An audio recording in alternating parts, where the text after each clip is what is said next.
Support for this program provided by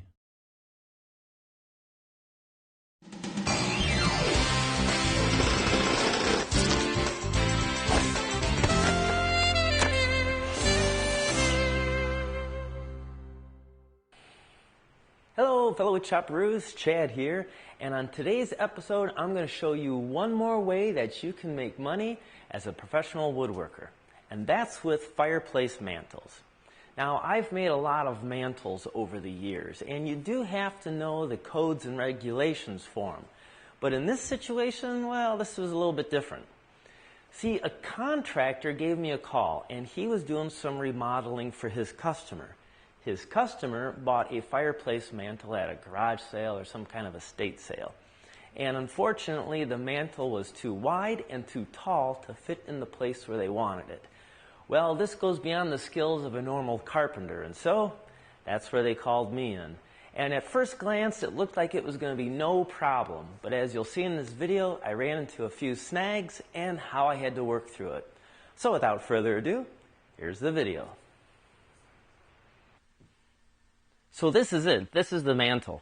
It's about 72 inches in length, and I have to take it down to around 65. And it's about 60 inches tall, and I have to take it down to about 50 inches. So I definitely got my work cut out for me.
So as you saw from when I did the top, that the OG profile on my router bit set here was close, but it wasn't exact.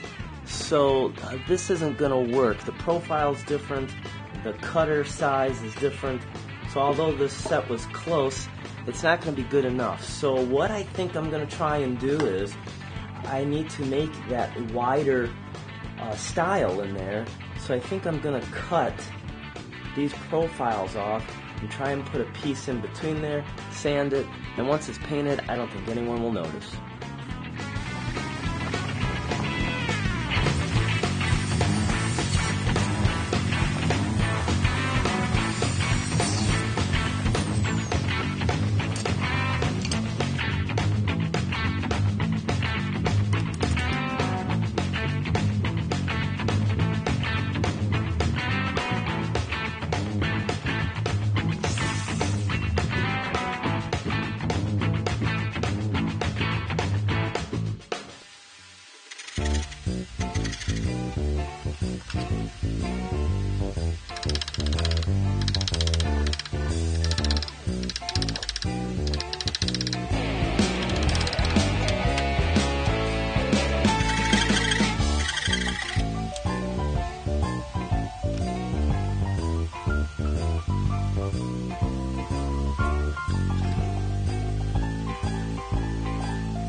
Okay, I'm starting to see that this mantle is actually made up of two different mantles. I mean, I think the first thing that should have clued me in was the upper half was all painted and these columns weren't.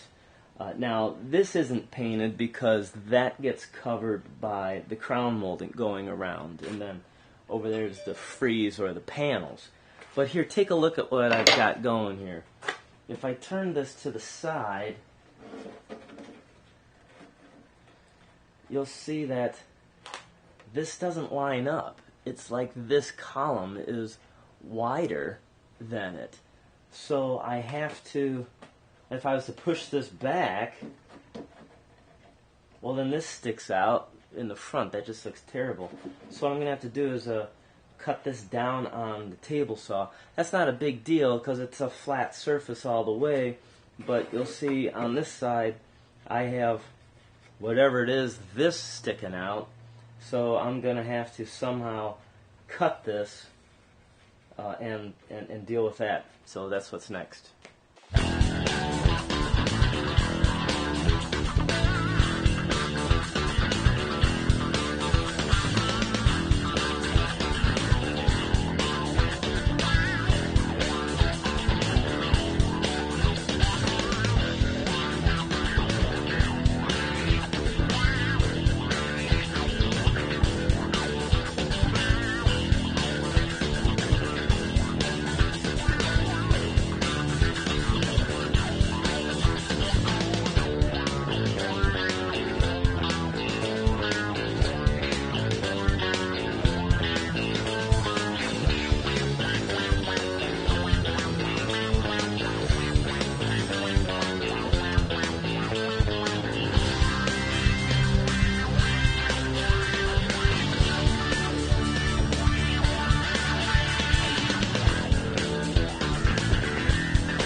And there you go, a day in the life of a professional woodworker.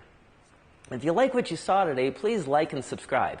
And please support and visit the sponsors that make this show possible. If you want, check out the description below where I'm including the video, How to Make Money as a Part-Time Woodworker. It's a great way to work with contractors and make extra coin to go in your pocket. And of course, as always, keep on dancing. Come on, y'all!